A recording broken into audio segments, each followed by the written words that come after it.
Howdy everybody, thanks for tuning in. Hope y'all doing okay today. If you like my take on anything I've been talking about, I would appreciate a subscribe, hit the like button, share the video if you think people would find it interesting or relevant. Hit the notification bell if you want to know when new stuff goes up. Okay, had a thought the other day. And I shared it on social media. My personal stuff, like my personal social media, and it didn't get anywhere near the comments or discussion that I wanted, but the idea still stands. I think it got 2 or 3 comments, and that was kind of about it. And I may have even commented in response to that and kind of driven some traffic. But the question that I asked on my Facebook was basically, okay, if every single variant of the COVID-19 virus was dead today, how long until we're back to normal?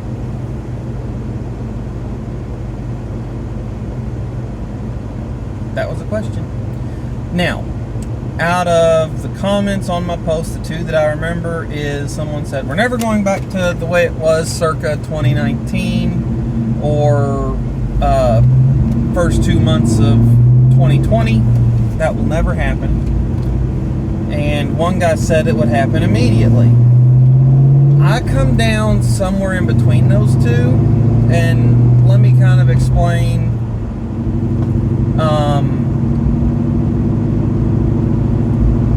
how I come to that conclusion. So I literally just left a grocery store, not the one closest to me, but a grocery store. I got sent on a honey-do list, fine with me, out shopping. And when I'm walking through the store, and it's a chain that everyone would know, I don't want to call anybody out though, they have a drive-through pharmacy. The drive-through for the pharmacy is closed due to them being short-staffed in the pharmacy. And the line to the pharmacy, and I know this because I was recently in the line for the pharmacy when one of the kids were under the weather, would have taken about 45 minutes to get through. As long as the distance of the line would have taken about 45 minutes to get through, just based on how long the line was. A couple weeks ago, one of the kids got sick, had to wait on a prescription at that pharmacy, and it took me about 45 minutes to an hour just to get through the line.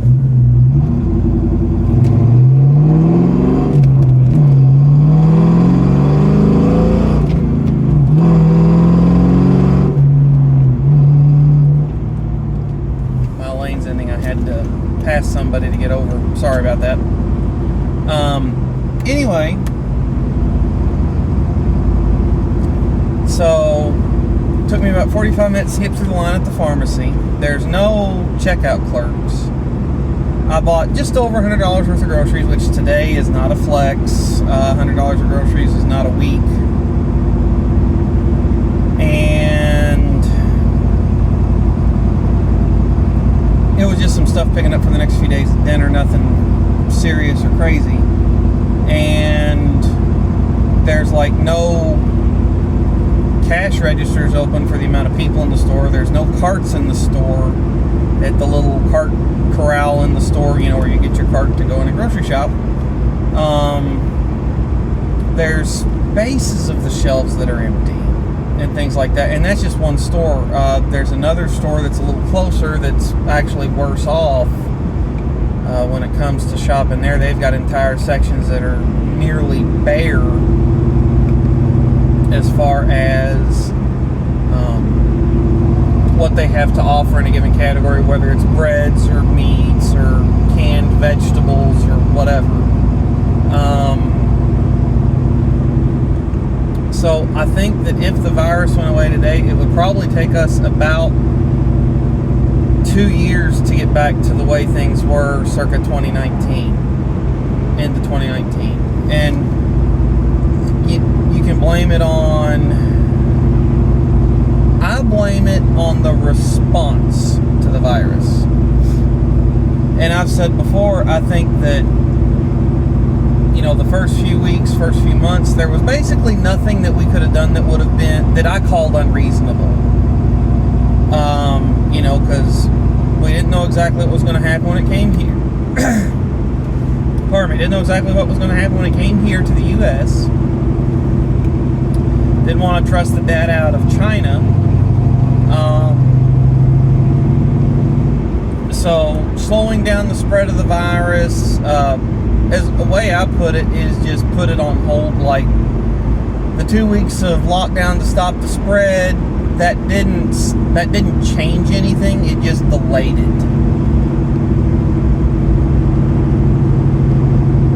So that's my entire take on it. I don't think it changed any health outcomes, or who caught it or who didn't, or fewer or more, or I don't think it did anything like that. I think it was just a delay tactic.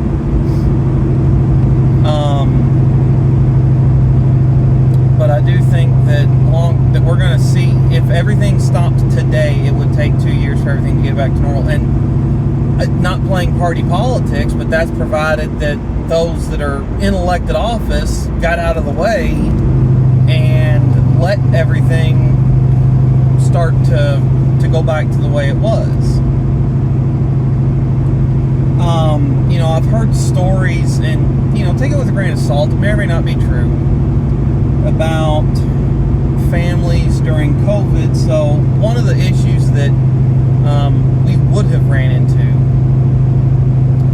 had I been an essential employee is lack of childcare. All the schools closed down, went to remote learning. Okay. Well, what would have ended up happening is either my wife or I would have had to have stayed home to take care of the kids. Fine and dandy. Okay. No daycares were open in county. Again, is what it is. I'm not complaining about that right now. And I'm not going to speak out on that right now. So I was laid off work, so I was the one taking care of the kids. My wife was deemed an essential, so she stayed at work. Well, what I've heard stories about that's happened is where you have families where one's an essential, one's not, or where both are essentials or whatever, but they don't have child care, is they will sit down and go through their budget, figuring out what can we cut, and whether that's, sell the newer family car, or sell dad's toy car, or get down to being a one-car family, or one new car and one older beater with a heater, whatever it looks like. They'll redo the budget so they can survive on one income. That's not a bad idea in and of itself, but they're making life changes. Well, now that everything's opened back up, they decide that, it's easier to do a lot of things with this, because one parent can stay home and clean the house and do this and do that, and take care of domestic things through the week.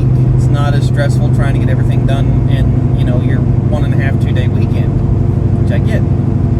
And so a lot of people have made a permanent lifestyle change based on a temporary pandemic. I'm not faulting them for that. That's their decision to make. It was their decision on whether they, on initially becoming a dual income family. It was their decision to go back to being a single income family. I don't fault them for any of their decisions, no matter what. But there are ramifications when you have something like that happen on a massive scale, where you have, a measurable percentage of the population get out of the workforce, that are working age, and you have a measurable percentage of the population get out of the workforce and permanently not go back. That has long-term societal ramifications. I'll tell you another story, and this is first-hand experience. The service industry is suffering in a big way. Local restaurant that I enjoy going to, It's a chain, but even though it's a chain, it's, owned by a franchisee that's local. All the people that work there are local, so even though they've got to pay their franchise dues, so to speak, any restaurant you eat at supports local business to a point. And on top of that, I know I like everything on the menu there, so not gonna not go. Well, anyway, it was one of our favorite places to go before the pandemic as a family. Go there any time of day, always get good food, always get quality food, always get decent service. Orders in, food comes out quick, all nice things. And this is actually happened at a couple restaurants. Well, fast forward to now, we go to those same restaurants, our wait time on our food is higher. Okay, I can't fault the waitresses in and of themselves, but my drink gets emptier before I'm asked for a refill, or it will spend another minute or two of being actually empty before I get my refill.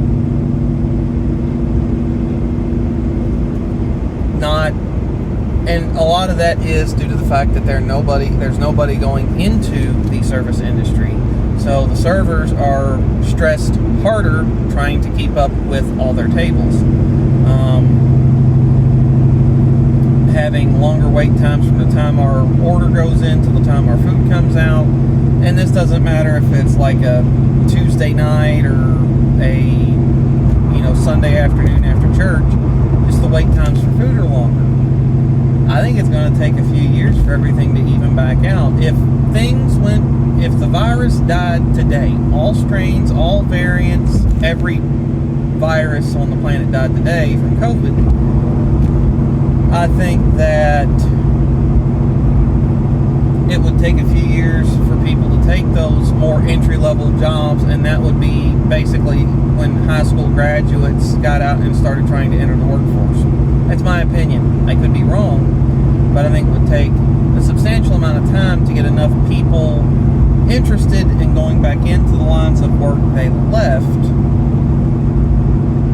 or to get enough people interested to go back into the lines of work that are currently vacant to start. And that's going to take time to happen. So, that's my opinion. Let me know yours in the comments section. That's what I got. Thanks for tuning in today, folks. Catch you next time.